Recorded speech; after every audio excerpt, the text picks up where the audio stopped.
यानी हम भी लुटेरे हैं, हम भी विदेशी हैं, हम भी आक्रांता हैं, हम भी बाबर हैं, हम भी औरंगजेब। कहता हूं ये सनातन विरोधी, मुझसे गलती हो गई थी कि मैंने उन्हें सवर्ण विरोधी कहा था। आज मैं उन्हें सनातन विरोधी कहता हूं। भ्रष्टाचार, गरीबी, पिछड़ेपन राम की आलोचना है। संबूक वध ये वामपंथियों द्वारा जोड़ा गया एक चैप्टर है।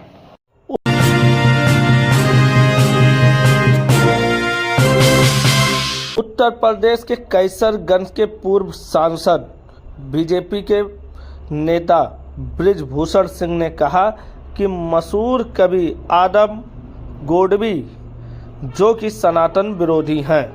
आपको बता दें कि उत्तर प्रदेश के जनपद गोंडा के मंगलवार दोपहर 3 बजे कैसरगंज के पूर्व सांसद बृजभूषण सिंह ने गुरु वशिष्ठ महाविद्यालय में आयोजित कार्यक्रम में मुख्य अतिथि के रूप में पहुंचे थे। कार्यक्रम के बाद पत्रकारों से खास बातचीत में उन्होंने मशहूर कवि आदम गोडामी को सनातन विरोधी बताया, जो कि आपको बता दें कि आदम गोडामी गोंडा के ही रहने वाले एक मशहूर कवि हैं। बृजभूषण शरण सिंह ने कहा कि आदम गोडामी की कई कविताओं की जांच चल रही है, क्योंकि उन्होंने सनातन धर्म की प्रति आपत्तिजनक बातें कही गई हैं। उन्हें स्पष्ट किया, मैंने सवर्ण विरोधी नहीं कहा था बल्कि सनातन विरोधी कहा था। पूर्व सांसद के इस बयान के बाद साहित्य और सामाजिक हलकों में चर्चा तेज हो गई है। आइए सुनते हैं नेताजी की पूरी बातें कि उन्होंने मशहूर कवि आदम गोडामी के बारे में क्या कहा है।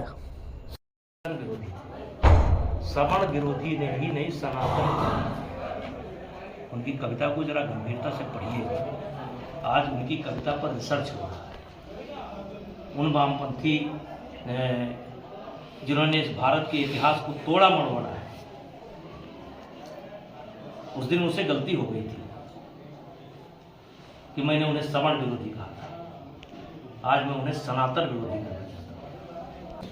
इस देश की व्यवस्था नौकरशाही, भ्रष्टाचार, गरीबी, पिछड़ेपन, विभिन्न पहलुओं में के खिलाफ भी उन्होंने आवाज उठाई, जिसको लेकर के हम सराहना भी करते हैं और उनको पुरस्कार भी मिले। लेकिन इन्हीं बुनियादी समस्याओं के बीच में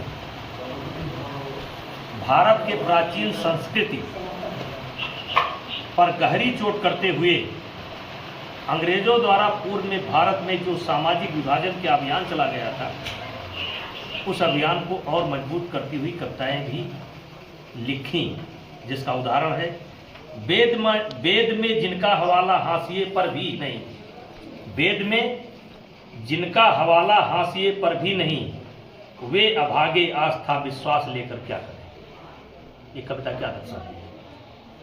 ये भेद बन लोक रंजन हो जहां संबूक बध के आए, हे रामलीला। लोक रंजन हो जहां संबूक बध के आड़ में, उस व्यवस्था का घृणित इतिहास लेकर क्या करें। ये किसकी आलोचना है? ये राम की आलोचना है। संबूक बध ये वामपंथियों द्वारा जोड़ा गया एक चैप्टर है। राम को जब पूरा देश मर्यादा पुरुषोत्तम, राम को भगवान इसलिए माना गया कि मर्यादा परंपरा, गीधराज जटायु के साथ उन्होंने क्या व्यवहार किया, सबरी के साथ उन्होंने क्या व्यवहार किया, अहिल्या के साथ उन्होंने क्या व्यवहार किया, समाज में गलत परंपरा न बने, लोक मर्यादा के लिए उन्होंने क्या किया, सीता जी का त्याग किया। इसीलिए उन्हें मर्यादा पुरुषोत्तम भगवान राम कहा गया। और आज उनको लेकर के भी इनकी कविता है। उनकी कविता और भी है।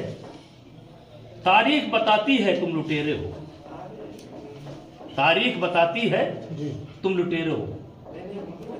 ये हम ही लोगों के लिए लिखा है। दर्पणों से छीनी की जागीर बदल दोगे?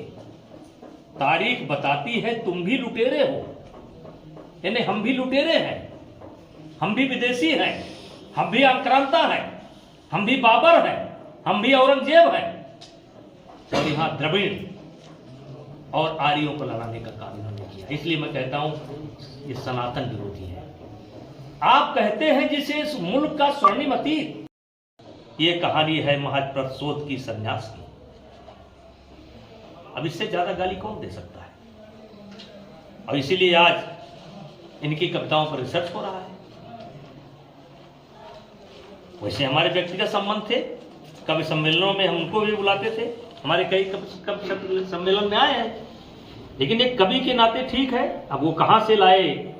देखिए एक कविता है उनकी, कितना प्रतिगामी रहा भोगे हुए क्षण का इतिहास, कितना प्रतिगामी रहा भोगे हुए क्षण का इतिहास, त्रास दी कुंठा घुटन संन्यास लेकर क्या करें।